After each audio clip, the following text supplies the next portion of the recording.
महापुरुषों बड़े प्यार से कहिए धन निरंकार जी। महापुरुषों, एक गांव में एक पुजारी जी रहते थे।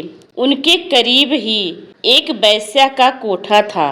दातार प्रभु की कुछ ऐसी लीला हुई कि वे दोनों एक ही समय राम को प्यारे हो गए। यमदूत उनकी रूहों को लेने के लिए जब वहां पहुंचे तो यह देखकर हैरान रह गए कि जिसे नरक में पहुंचाने का आदेश था वह पुजारी निकला और जिसे स्वर्ग में ले जाने का हुक्म था वह वैश्या निकली।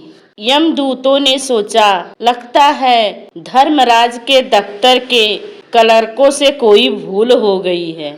यमदूत तुरंत वापिस पहुँचे, धर्मराज से सारा किस्सा कह सुनाया। धर्मराज ने उन्हें बताया, जो कुछ आप सोच रहे हैं वह आपकी भूल, आपकी अज्ञानता है। यमदूतों को धर्मराज की बात समझ न आई। उन्हें परेशान देखकर धर्मराज मुस्कुराए और उनकी शंका का निवारण करते हुए कहने लगे, जिसे आप पुजारी समझ रहे हो उसने कभी वास्तव में पूजा नहीं की। उसका ध्यान तो हर समय वैश्या के कोठे पर घूमता रहता था। जब वैश्या के कोठे पर घुघरुओं की आवाज गूंजती, संगीत का दौर चलता, दर्शक नशे में ठहाके मारकर हंसते तो पुजारी की आत्मा उस सुख के लिए व्याकुल हो उठती थी। उसे रात भर नींद नहीं आती थी।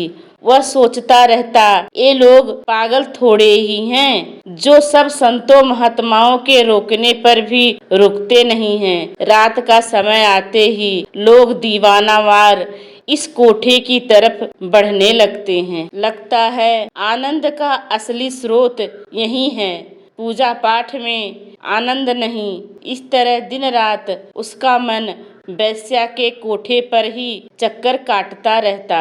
इसके विपरीत वैश्या हर समय पूजा आदि के बारे में ही सोचती रहती। जब वह पुजारी अपने मंदिर में प्रवेश करता, मंदिर का दिया जलाता, शंख बजाता, बीड़ा के तारों को छेड़कर प्रभु भक्ति रस में डूबे हुए भजन गाता, तो वैश्या की आंखों से आंसू छम छम बरसने लगते। वह सोचती, मैं कितनी अभागिन हूँ, जीवन यापन के लिए मैं कितना घृणित कार्य करती हूँ। मेरा भी कोई जीवन है। धन्य है वह पुजारी जिसका हर क्षण परमात्मा की उपासना में बीतता है। कब आएगा वह दिन जब मैं भी अपने परम पिता परमात्मा के मंदिर में प्रवेश कर सकूंगी। इस तरह उसका चित्त सदा मंदिर में विराजमान रहकर प्रभु परमात्मा की खोज में तल्लीन रहता। यही कारण है कि मरते समय वैश्या का ध्यान तो